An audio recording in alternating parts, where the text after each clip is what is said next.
हमारे यहाँ अपने देश का तो इतिहास है कि यहाँ जब किसी पे कोई आरोप लगता है तो वो सबसे पहले इस्तीफा देता है और जब तक आरोप के बाद से बरी नहीं हो जाए तब तक वो दायित्व नहीं लेते हैं। लाल बहादुर शास्त्री से लेकर के लाल कृष्ण आडवाणी तक, जब हमारे माननीय उप प्रधानमंत्री लाल कृष्ण आडवाणी का एक डायरी में नाम झूठा ही आया था, लेकिन उन्होंने तुरंत सभी पदों से इस्तीफा दिया, यहाँ तक कि सांसद से भी इस्तीफा दिया और उनने कोर्ट को फेस किया। कोर्ट से फेस होने के बाद ही डिसाइड हुआ कि उनको पार्टी का चुनाव लड़े और बाद में वो पदाधिकारी हुए। मैं मान के चलता हूँ कि अपने लोकतंत्र में ये पहली ज़रूरत होती है कि अगर कोई उंगली उठ रही है और वो तो उस पार्टी को जिसके अपने दो दो मंत्री उनके इसी आरोप में बंद है जेल में, आज तक उनको कोर्ट से लगातार प्रयास करने के बाद हाई कोर्ट सुप्रीम कोर्ट कहीं से जमानत नहीं मिली।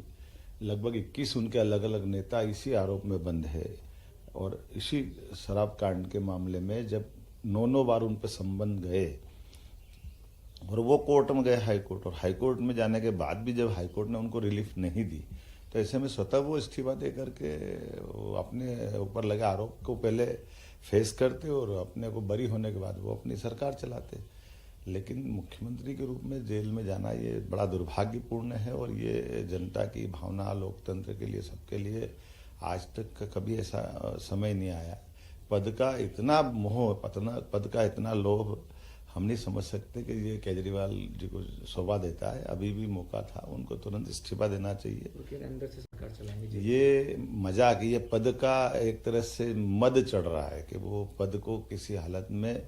मरे बंदर के बच्चों को बंदरिया चिपका के रखती है, उस तरह का भाव है। मैं समझ सकता हूँ, इससे उनको बाहर आना चाहिए और लोकतंत्र के लिए अपने आप को जब तक वो बरी न हो जाए सभी प्रकार के न्यायालय से, तब तक उनको इस सब बातों से दूर रहना चाहिए।